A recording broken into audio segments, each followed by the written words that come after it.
Assalamualaikum warahmatullahi wabarakatuh. Perkenalkan, nama saya Nadila Sajira dengan NPM 221010301001, mahasiswa Ilmu Politik Universitas Yagwala.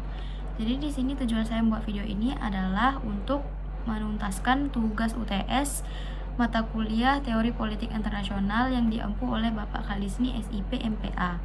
Adapun tugas tersebut adalah menganalisis dua film dengan mencari fenomena-fenomena realisme dan liberalisme. Yang pertama, film yang berjudul Lord of the Flies. Di sini tugasnya kita harus mencari fenomena-fenomena realisme. Seperti yang kita ketahui bahwa film ini merupakan adaptasi dari buku yang dibuat oleh William Golding yang berjudul tetap sama, yaitu judulnya Lord of the Flies, yang pertama kali diliris pada tahun 1954. Nah, ada beberapa fenomena-fenomena realisme yang terjadi dalam film ini. Salah satunya ketika melalui perilaku laki-laki yang diterangkan sebagai pemimpin. Kita bisa menyebut dengan namanya Jack gitu ya.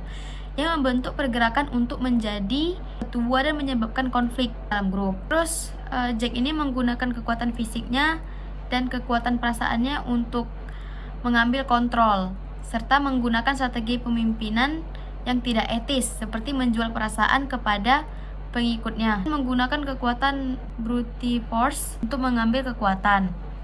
Nah, realisme juga ditunjukkan melalui perilaku lainnya kayak kekurangan pemimpin yang mengakibatkan kemerosotan perilaku dan kemerosotan moral. Terus fenomena realisme ini juga terdapat dalam pendekatan realistis dalam pembuatan film kayak gitu, seperti penggunaan kameramen yang realistis dan penggunaan lokasi yang realistis juga. Nah, selanjutnya di film ini juga ada realisme dalam konteks politiknya kayak gitu. Ditunjukkan melalui individu yang mengakibatkan kehilangan kepemimpinan dan kepribadian serta menggunakan simbolisme yang menggambarkan kehilangan moral yang tidak selesai. Nah, segitu saja untuk analisis fenomena-fenomena realisme yang terdapat dalam film Lord of the Flies ini. Selanjutnya kita akan menganalisis fenomena-fenomena liberalisme yang terdapat dalam film Truman Show.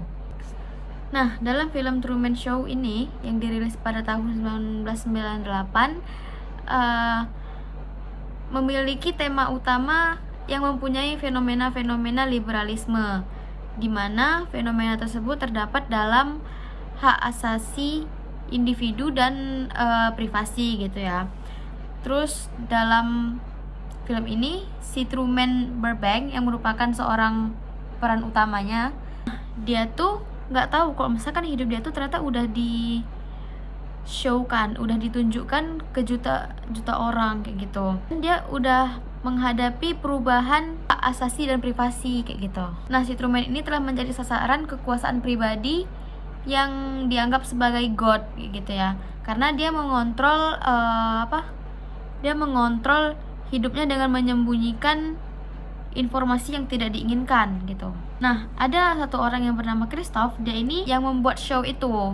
Terus juga dia udah mengadopsi si Truman ini dari awal umur kayak gitu, dan membuatnya memiliki syarikat yang memiliki hak untuk mengontrol segala kehidupan dia. Terus si Christoph ini juga menyembunyikan si Truman ini dari kehidupan luar kayak gitu, supaya si Truman ini nggak tahu kayak mana kehidupan luar itu. Dan juga si Christoph ini membuat si Truman ini tetap berada dalam sebuah simulasi yang disebut Sea Heaven. Nah, terus juga si Truman ini mengalami perubahan hak asasi yang didapatkan kayak gitu. Jadi dia nggak bisa bebas berpendapat, dia nggak bisa merasakan freedom, habis itu hak untuk memilih, pokoknya dia nggak bisa untuk merasakan hak-hak dalam diri dia tuh dia nggak bisa.